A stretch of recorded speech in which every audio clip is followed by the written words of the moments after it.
At the United Electrical Workers Convention, I'll be speaking to some of the workers who did the job action at Republic Windows and Doors.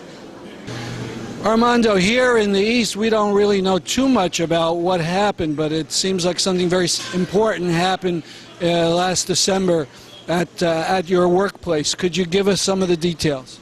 Yeah, well, in the last year, around November, we find out the company was doing stuff like they move equipment in the middle of the night, and before Thanksgiving weekend, the company moved like 10 trailers from the Republic company and put like 45 minutes away. What's the name of the company? Republic Windows and Doors.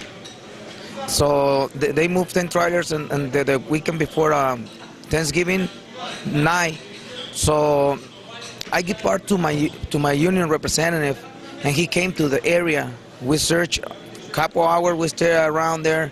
We take notes from each packs of the trailers, and then finally the next day we run a meeting with our executive board members, and when we've been in there, we start thinking about what we're gonna do. So we find out that we think a lot of things, and Mark Meister suggested me to, what about we could take over the company?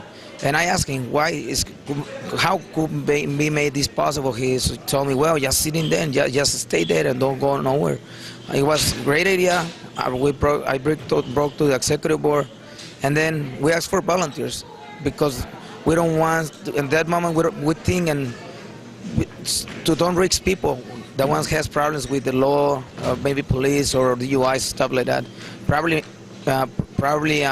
if they are fixing the immigration status and for some relatives and stuff like that. We didn't know that kind of things, and we are strategists. Let me break in. How many people worked in the plant? 275 workers by recall rights being affected at that time. Okay, so I'm sorry I broke in. So then you made your plans, and so what did you decide to do with the people who were volunteering? It was like 6 people from 12, and then at that moment we start receiving calls from the workers saying the supervisors call in and say they don't want to show at their regular time, 6 o'clock, if not 10 o'clock, like 4 hours later. We call back the workers and say don't follow the instruction from the company. You come at 6 o'clock in the morning because you're going to receive instruction from the union. So the next day we start the leaders going car by cars looking for volunteers to stay on the company. And a couple hours later we run a meeting and we broke to the membership and let them know that our plans. At that moment everybody know the company was moving stuff. We found out the windows of the company with wrapping papers and lock and change the doors. And so everybody realized that something weird happened. So at that moment we let them know the membership that the idea to the occupying. So how many people then occupied the plant? When we asked for those volunteers, and the first time when we broke to all the membership, it was like 45 decided to stay.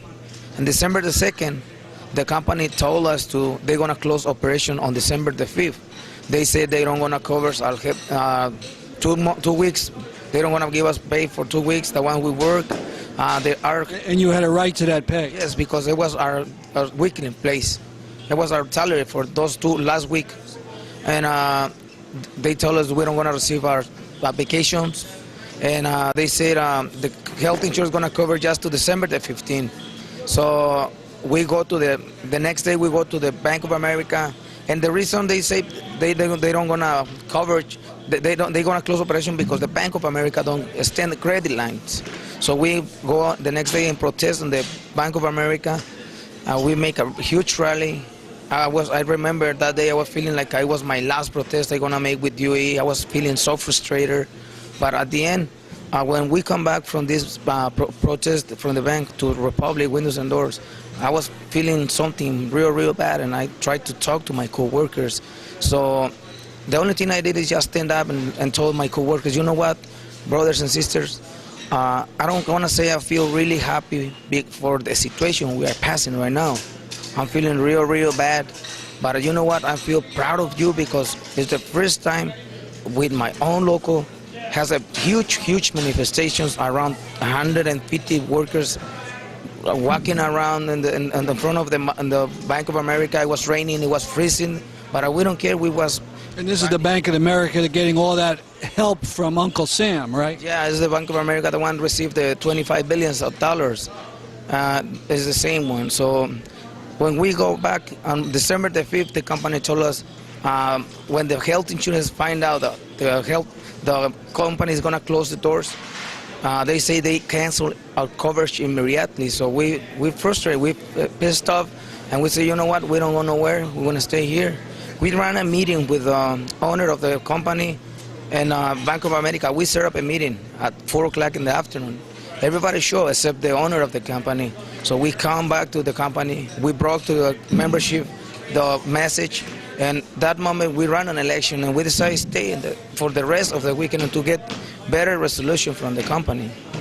So how many in the end stayed in the factory? 270. And including some people being laid off, they appear in the company, they join us, they stay with us. We create crews of people, ones for cleaning, to watch the doors, to cover the other necessities in the company. And one of the things was, like, I never see the company real clean like when we've been there. But our idea was to protect the assets of the company and the windows, and to avoid to somebody from outside break the strike and make us lose our demands. So after you stayed these days, what was the end result of your action? After 3 days negotiation, 6 days of occupation, we come out from the Bank of America with $1.75 million to coverage of our benefits and salaries, and health insurance, 2 months of health insurance under the Warren Act. So it was a big success. Yes, it was a big success. And then on December the 19th, we received our checks for all the benefits. Around December 27, I received a call from a guy from California, Sanibel, California, the owner of Sirius Materials, and he told me that he is interested to buy the company. I introduced to my union representative, Leah Fried. She talked to him, and then we go to the website, and we find out that it was a real company. So we set up a meeting with him. They came on December 28th to Chicago. We met in the airport. Then they went to next day, Monday 29. It was my birthday, and I told him, you know what? If you buy this company, it's gonna be like my birthday present. So he went to the company. He saw the equipment. He said, you know what? This is a great equipment. It's a really sophisticated machinery, and I could pay pennies per dollar for these machines. And so he bought the company? At the end, he bought the company. We got a contract with this guy for 4 years. He's going to respect our seniority. He's going to respect our salary. And he can't recruit nobody else from outside until he exhausts a list of 275 workers, which being affected in December 2008. Now, I understand now there's been one final development. There's been an arrest of a former, officer of the company? He was the owner, the CEO of the company.